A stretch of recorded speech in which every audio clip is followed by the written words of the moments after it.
Hello, this is a brief example here of how suspended chords are constructed, how to construct suspended chords on bass. As with other chords that I've demonstrated, we'll be looking at 3 notes. I mean, you can do 4, and you can do more. Obviously when you tap, you'll do more. You can do more notes. Check out my tapping video as well, using 2 fingers on the left hand and 2 fingers on the right hand, as well as my other tapping video for very basic tapping. So anyway, suspended chords. First of all, what makes a chord suspended or sus? If you see a chord written and it says, for example, C sus, what does that mean? Well, the basic rule of thumb for chord suspensions is that you replace the third, and in this case the major third, with the 4th in the triad. Now, for those of you who don't know what a triad is obviously 3 notes. Tri meaning 3, stems from the Latin, I believe. So anyway, let's look at how you would turn a major chord into a sus chord. So let's start with the C major chord. So we have C, E, and then G on your open G string. Now that would be the root, which is your C, major third, which is your E, and the open G string, which obviously is G. So that's a major chord. Very nice. And for the right hand, all I'm doing is just plucking with 3 fingers. So to turn that into a sus chord, you would take the major third, and instead of playing the major third, you would play the 4th. Now, if we know our scales, 1, 2, 3, 4, 4th in C major scale is F. So basically what you would do is you would construct that into a chord. So you would start with C, F,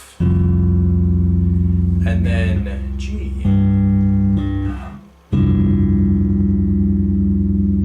And that is your basic chord suspension. There are other chord suspensions. That obviously is a suspended 4th. There are other chord suspensions which I could go into, but it would take a long time. For example, you can take pretty much any chord, and pretty much what you do is you change the order of the notes. But I will go into that into more detail if you would like. If not, then fine, that's great.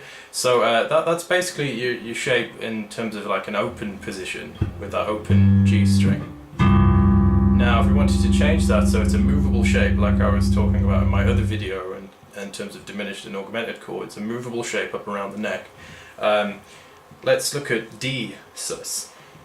Now, the way that you would do D sus would be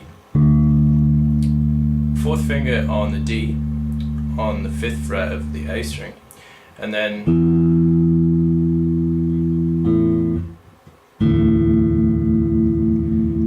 you would do the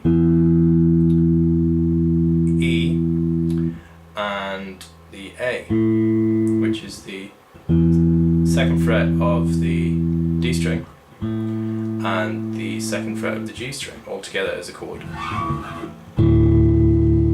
And that's pretty much your movable shape. You can move that up and down, say up to E sus.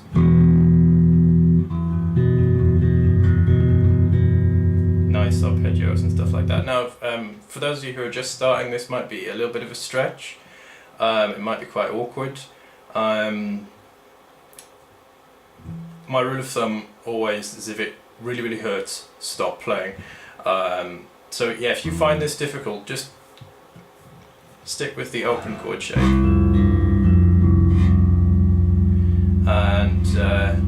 And feel free to experiment with that. So that's your movable shape again. So it's basically 4, and then you bar down 2nd fret with your 1st finger like that. See?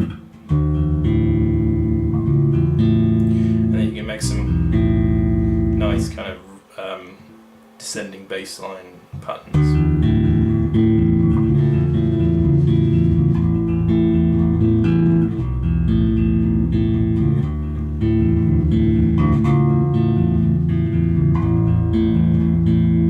That kind of idea.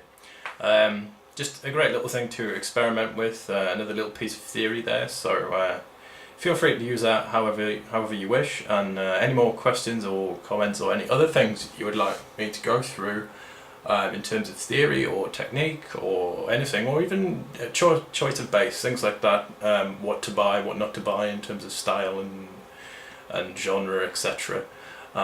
Feel free to leave me a comment in the box below. Thank you.